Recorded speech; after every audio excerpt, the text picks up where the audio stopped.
Okay. You know that feeling when you share something really important and they're scrolling through their phone the whole time?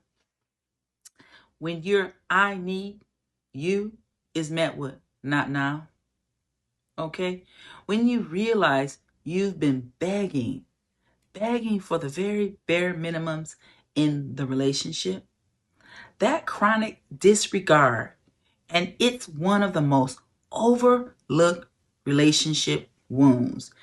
And it doesn't scream, it starves.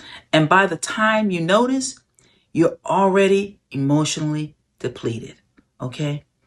Today, I'm walking you through 7 early warning signs that your relationship is slowly dying from chronic disregard, plus the exact healing process I use with clients to help them stop accepting crumbs and start receiving real emotional nourishment, you guys. Thank you guys for joining me on Trauma Talks again. This is Krystal Boothe, okay? We want to talk about this silent relationship killer, okay? Before we dive into the warning signs, though, I need you to understand why chronic disregard is so dangerous and why your brain might be hiding it from you, okay? All right. So chronic disregard, okay, you guys, first of all, you need to know it doesn't show up with fanfare. There's no blow up. There's no betrayal. It's simply death by 1,000 paper cuts. Okay. It generally starts small. Forgetting your big meetings, too tired when you need them, changing the subject when you share your dreams. Okay. Even one seems at first they seem forgivable. They're stressed. They don't mean it. I'm too sensitive. Okay? Okay, these are the things you say. But these moments begin to compound. Layer by layer, your emotional needs get buried under quiet indifference. And it's because it happens so slowly, your nervous system learns to tolerate this, okay? So chronic disregard, emotional starvation is slow motion, okay? The relationship isn't dying from one big blow. It's dying from neglect. And the reason you may not see it, you've been trained to survive on crumbs. Yes, okay? It's so long you've been trained that way. You've forgotten what a full meal feels like, but your body remembers. That anxiety, that loneliness, even when they're right next to you. That's your soul telling the absolute truth. Your mind refuses to accept. Yes. Okay. So let's get into the first number one sign. You need to become, that you need to understand about this.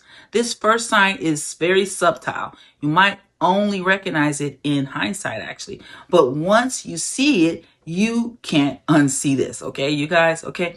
Expressing a need, any need, okay? Connection, support, validation, okay? The typical responses you get is, you're too sensitive, okay? I don't have time for this. That's a big one, okay? All right? Or you always need something. You're always in need of something, okay? Something like that. Can't this wait? All right? Watch these patterns, not the excuses, you guys. Watch how they drop. Okay? Everything for their friends, but act burdened by your bad day or by the things that you need to talk to them about. Okay? When you need to become when your needs become inconveniences, you stop having them. Okay? Not because they're gone, but because you swallow them. You shrink. You become low maintenance, but love isn't supposed to shrink. It's supposed to hold all of you, even the parts that need tending. Okay? All right? That's what love does. That's how love looks. Okay?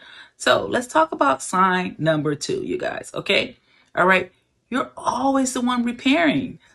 Okay? Once your needs are dismissed, something in the relationship shifts. And this brings us to sign number 2. Okay? All right. Who initiates the who initiates the conflict resolution? Okay, that's you. Okay, who apologizes first? You. Okay, who schedules the dates and the therapy? You. Okay, if it's always you and they only show up after you've done all the work, they're compliant, not partnered. Okay, they're compliant. All right, so you got to understand that when you're the only one fighting for the relationship, you teach them they don't have to. Okay, you're you're it's you're their unpaid therapist, actually. Okay, you're their emotional caretaker, their crisis manager. Love isn't a solo performance.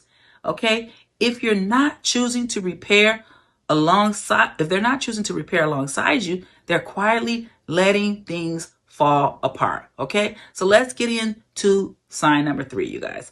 Avoidance becomes their language. Okay, that's what it is. When repair is your job alone, avoidance soon follows. Okay, and it reshapes the communication forever. Yes, that's really hard conversations. Not now. Okay, intimacy, I'm tired. Emotional talk, let's just watch TV. Okay, you notice that they're never too tired for their hobbies. Avoidance is selective, aimed at emotional depth with you. Okay, all right. It's aimed at emotional depth with you, you guys. Okay, so let's talk about some selective avoidance. Okay, and what it teaches you. It teaches you that connection equals danger. You start avoiding too your needs, your truth, even speaking up. Silence becomes the loudest presence in your relationship. You see that? Okay, so let's get into sign number 4. Your pain becomes your fault.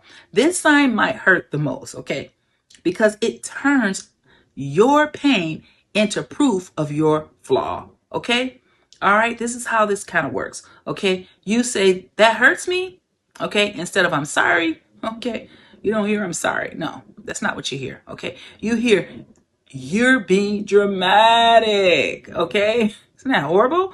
Yes. Okay, I can't do anything right now. Okay, I can't do anything for you right now. You always twist my words. Okay, it's not, you're starting arguments. You're starting arguments right now. Okay, that's not what's happening. Okay, here. Okay, you guys, that's not what's happening.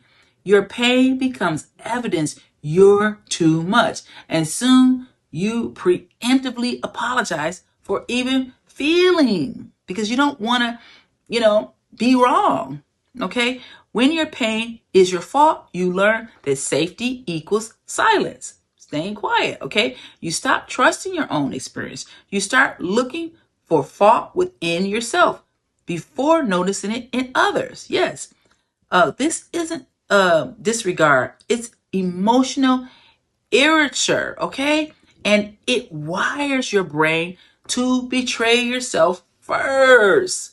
It wires your brain to betray yourself first. Isn't that crazy? Okay, love becomes a transaction. Okay, all right. All right, let's talk about sign number 5. It drains all warmth from the connection. Okay, all the warmth is drained. Every gesture comes with a mental invoice. I took the trash out. What more do you want? Okay, so anything that they do, they put a price tag on that. Okay, love becomes a ledger. I